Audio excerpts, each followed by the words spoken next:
jualan pentol keliling juga pernah. Dulu sebelum di sini itu tahun 2009 pernah juga idaman hati berdiri yaitu di Jalan Adam Malik. Kalau dulu ya dekatnya rumah makan Padang di Marangjaya dulu tahun 2009. Mengapa Anda tertarik dengan usaha yang Anda ikuti sekarang? Karena saya sebagai ownernya yaitu sudah menjiwai atau menggeluti usaha berdagang kuliner ini sejak awal menikah dengan istri. Itu Sudah lama Pak ya? iya. Dan apa yang menjadi latar belakang Anda memilih usaha ini? Latar belakang yang pertama karena kita sejak dulu sudah menggeluti di satu bidang ini yaitu mie ayam dan bakso. Jadi karena usaha ini bisa dikatakan lancar ya itu yang saya jalani. Ya walaupun masih ada usaha pendukung lainnya.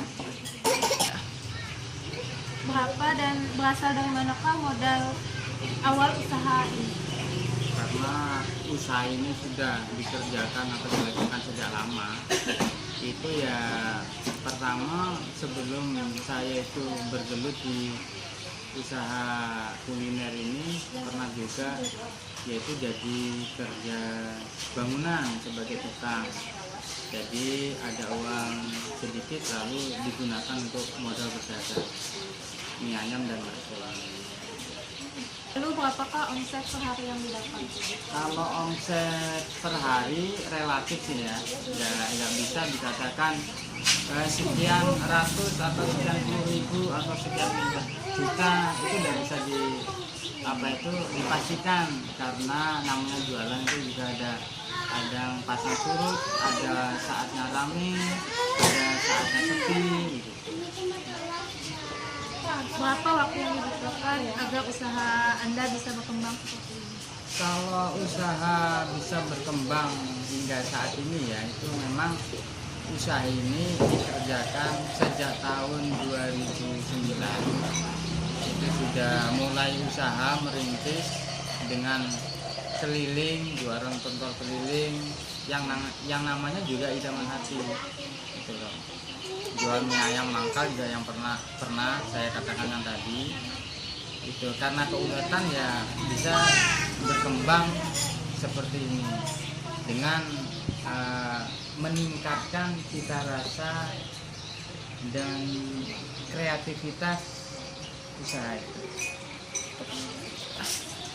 Bahan baku sendiri dari mana mendapatkannya Anda? Kalau dari bahan baku ya, kalau dari bahan baku itu terus terang kalau dari bakso ayam itu kita langsung dengan RPH rumah potong hewannya, diantaranya itu peternak ayam itu sendiri. Ya walaupun bahan bakunya itu kadang dari Sampit, kabupaten tetangga dan juga dari provinsi lain, dari Kalimantan Selatan. Itu bahan bakunya untuk yang ayam, daging ayam, suplai daging ayam. Nah sedangkan untuk daging sapi sendiri selama ini masih bisa tercukupi di Kuala Pembuang. Ya walaupun untuk pemotongan itu sendiri kadang 3 hari sekali baru ada motong sapi itu. Nah untuk bahan baku penunjang lainnya diantaranya bumbu, terus tepung kanji. Kalau tepung kanji kita memang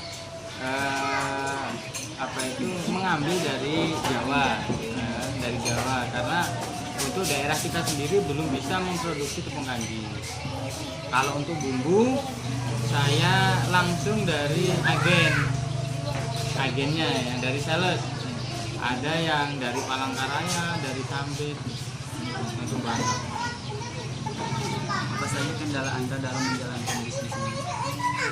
Kalau kendala tuh ya, kalau kendala itu hampir tidak ada, karena selama kita masih bisa mempertahankan dan lebih meningkatkan cita rasa produk kita, maka produk kita itu akan selalu dicari dan diminati oleh konsumen.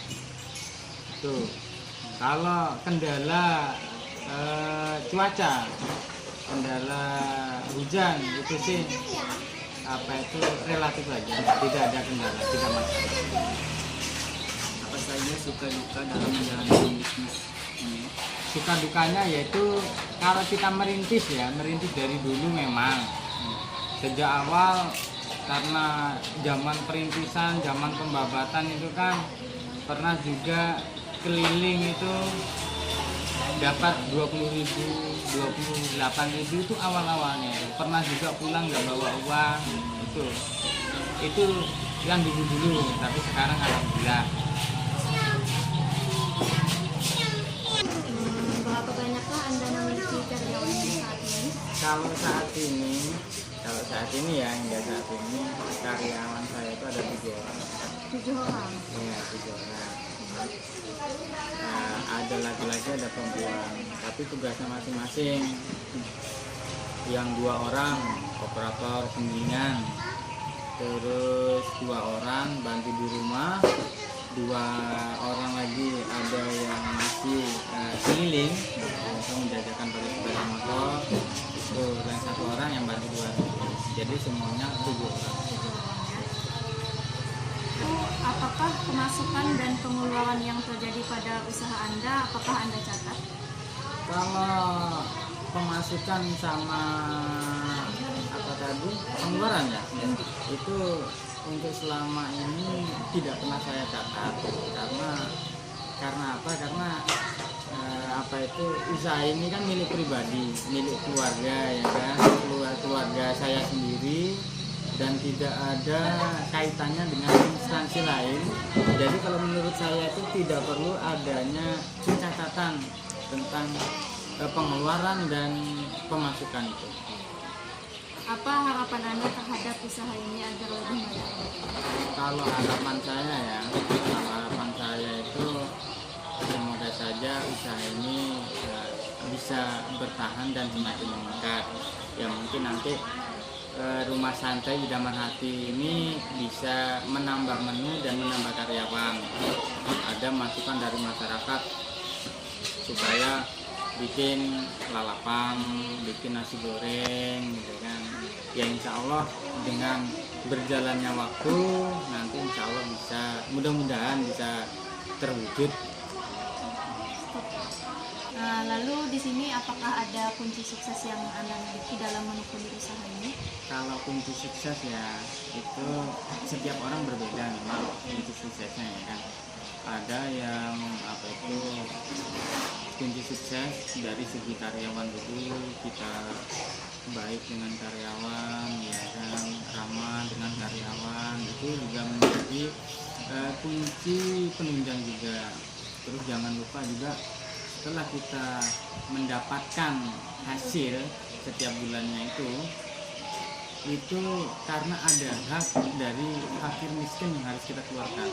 Jadi semua pendapatan itu tidak semua itu menjadi hak kita, masih ada hak-hak orang lain yang harus kita salurkan. Itu di antaranya mungkin kalau ada pengusaha-pengusaha itu ya, itu kuncinya cuma misalkan dihitung dalam 1 bulan itu mengeluarkan 2,5%, seperti kadang kita lihat selebritis kita mengeluarkan 25% dalam 1 tahun misalkan, ada juga yang 5%, tapi kalau saya tidak, alhamdulillah setiap bulan saya keluarkan hanya itu 10% dari apa-apa yang saya dapatkan.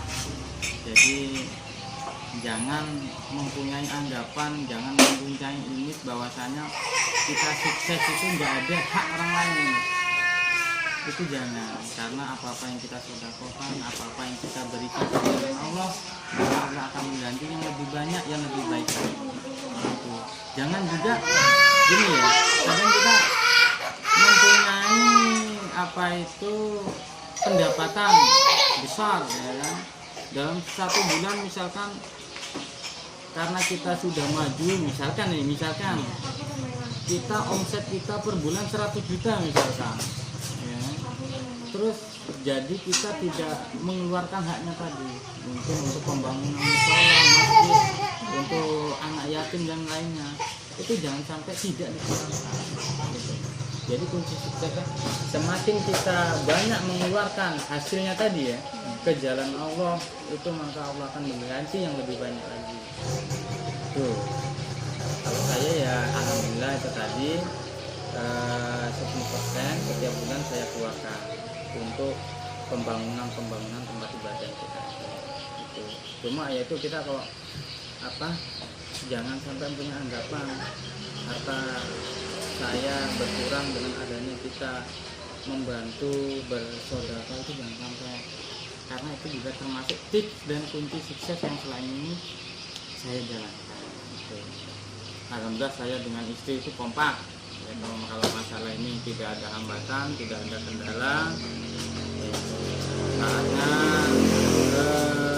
waktu pemotongan hewan kurban kalau bisa ya kita ikut tiap tahun, walaupun cuma misalkan ikut patungan 1 orang ya kan, itu tidak apa-apa, yang penting kita tidak ikut ambil ya, mungkin itu saja.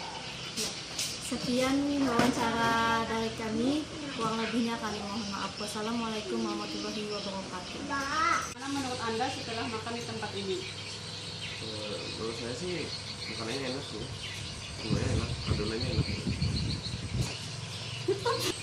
Saya dulu ulang. Bagaimana menurut Anda tentang pelayanan di tempat ini? Semuanya lama sih, enak. Pokoknya tempatnya enak. Apa sering ini juga Terus berapa sering Anda berkunjung ke tempat ini? baru 2 kali sih, itu juga dapat review dari teman katanya di sini makanannya enak-enak.